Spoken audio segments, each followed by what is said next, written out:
Den videnskabelige skole af Martin og Nikolaj.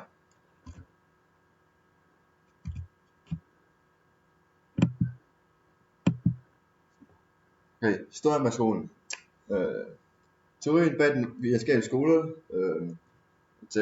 stammer fra den amerikanske ingeniør Derek Taylor, som kom med sine egne teorier omkring ledelse og arbejdsdeling og afdeling på fabrikker.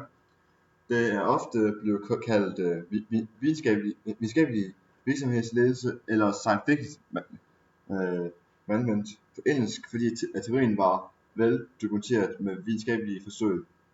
Han undersøgte, hvordan man kunne lave et bestemt stykke arbejde hurtigt og bedst muligt. Det tog sin tid på arbejderne og prøvede flere forskellige måder at udføre det samme stykke arbejde.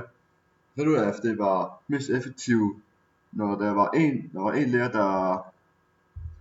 der fortalte arbejderne med præcise beskrivelser, hvordan arbejdet skulle løses.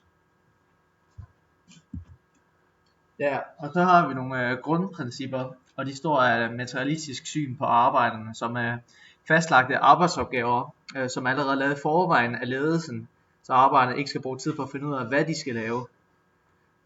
Også specifikke instruktioner, som er beskrevet i detaljer, hvordan man udfører en arbejdsopgave, så arbejderne ved, hvilke opgaver de skal udføre, og hvordan de skal udføres. Og lederen, han har en del opgaver, han skal sørge for. Han skal sørge for, at opgaverne er beskrevet forståeligt og konsekvent, sammen med individuelle opgaver, så arbejderne ikke er i tvivl om, hvad der skal laves, eller hvem der skal lave dem.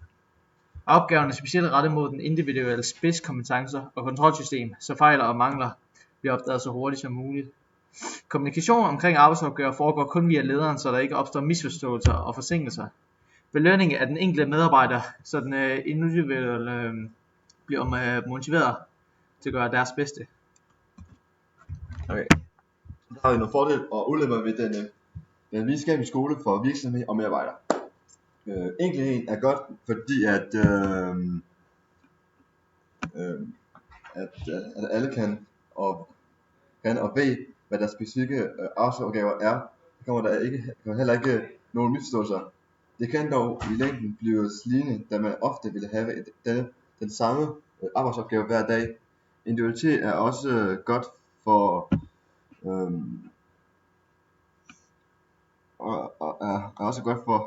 så bliver du dømt på, hvordan du arbejder og hvordan du klarer dit job.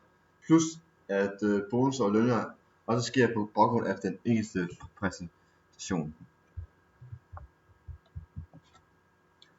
Kontrolsystemet er også godt, da alle fejl bliver opdaget tidligt og kan ordnes med det samme.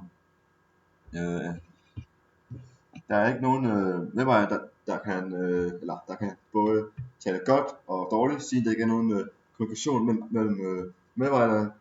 Det gør an på, hvordan at arbejderne klarer sig godt alene eller med andre. Arbejdet vil kunne være kedeligt og umotiverende, så man får ulempe ved det her. Og så har vi den videnskabelige skole i dag, og man ser stadig de generelle grundprincipper i dag, f.eks. i de sydlige lande og i Asien, hvor arbejdere ikke har mange rettigheder, de har ikke fagforeninger lignende, ligesom vi har her hjemme i Danmark, og deres arbejdsopgaver er meget enkle og repeterende. Ofte bruger restauranter, der også er opvaskeren, ofte kun vasker op, og tjeneren kun serverer og tjener, og kokkene kun laver mad, så den måde ser vi også, hvordan det er i dag. Ja. Vi håber, at du er tilfreds med vores arbejde. Vi har haft lidt besvær med at finde ud af, hvor man skal gøre det præcis, men det kan vi finde ud til sidst.